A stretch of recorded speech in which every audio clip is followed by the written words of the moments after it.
There's a specific kind of person, and if you've stumbled onto this video, there's a real chance it's you, who will drop everything to help a friend through a crisis at 1 a.m. and then lie awake afterwards convinced they're fundamentally broken. They'll pour into other people, like there's an endless supply of them, and then look in the mirror and feel nothing good. This isn't a coincidence. The kindness and the self-hatred are not two separate things happening in the same body. They are the same mechanism wearing two different masks. Let me explain what I mean. When children grow up in environments where love felt conditional, where affection came and went, based on behavior, mood, achievement, or just whether the adults around them were having a good day, they learn something that love is something you earn. And the fastest way to earn it is to become indispensable, to make yourself useful, to be the one who gives. Because giving feels safer than needing. And what that does over time, it rewires what care looks like in your nervous system. Giving stops being a choice. It becomes almost compulsive. A less I want to help you and more I do not know how to exist in a relationship without serving a function. The kindness looks selfless from the outside. From the inside, it often feels like running from something. Psychologists call the version of self-concept. These people carry negative self-schema, a deeply held cognitive framework where the self is understood as fundamentally flawed, undeserving, or less than.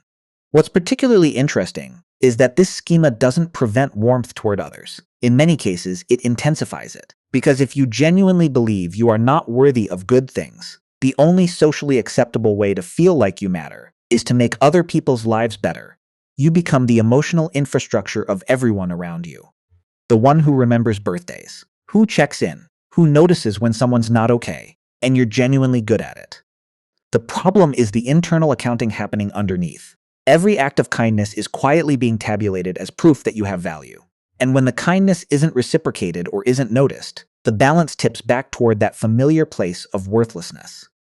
A 2013 study published by Laura Ain and colleagues found that pro-social spending, giving to others rather than to yourself, was associated with greater well-being across cultures. And that's real. That's not made up. But what's almost never discussed in the coverage of that research is the motivation behind giving. Because giving from security feels different in the body than giving from scarcity. One is an open hand. The other is closer to a transaction you entered into, hoping someone wouldn't notice you were desperate. People who hate themselves tend to be exceptional listeners. And I think about this a lot. Why that is? Part of it is that someone who has spent years believing their inner world is unworthy of attention becomes extraordinarily attuned to the inner worlds of others. They've had to be.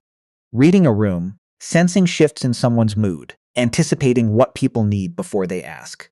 These are survival skills that get dressed up as emotional intelligence, which they are genuinely, but they developed in the context of having to manage other people's emotions to feel safe. There's something quietly devastating about that when you sit with it long enough. What tends to happen, and you might recognize this, is that the self-hate operates as a kind of underground current. It doesn't announce itself loudly. Instead, it shows up as an inability to receive compliments without deflecting. A weird discomfort when someone does something for you. That faint suspicion that if people really knew you, not the version of you that shows up and helps and listens and gives, they'd leave. And so, you keep giving. Because as long as you're useful, there's a reason for people to stay.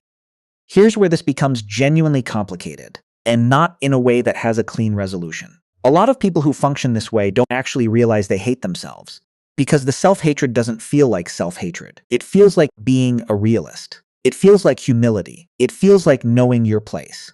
The story isn't I hate myself.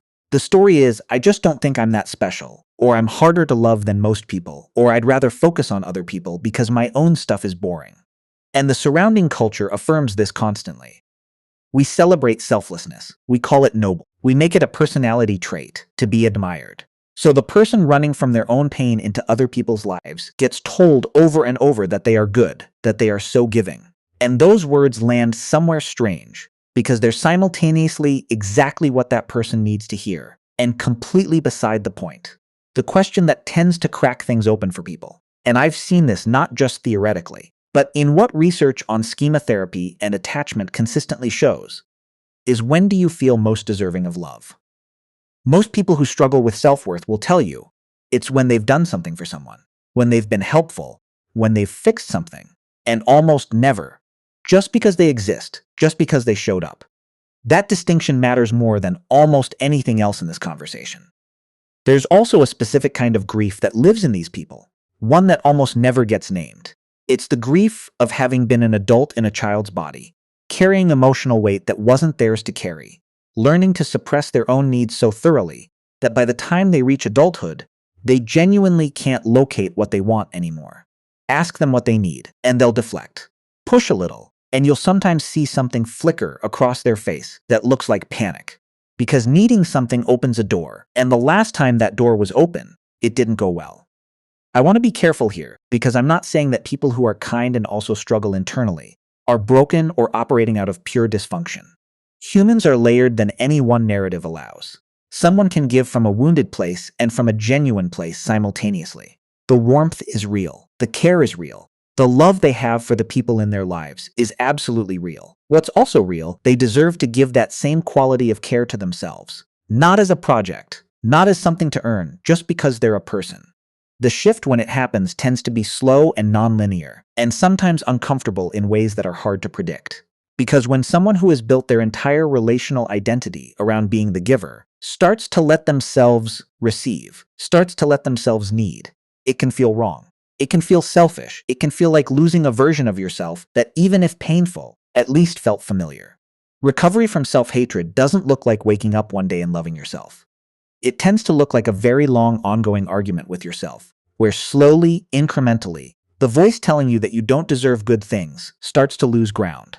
If you recognized yourself in any of this, and I mean really recognized yourself, not just in a vague, yeah, I guess I'm kind way, but in a this is uncomfortably specific way, that recognition is worth something. Most people spend their entire lives running from the pattern without ever noticing it's a pattern.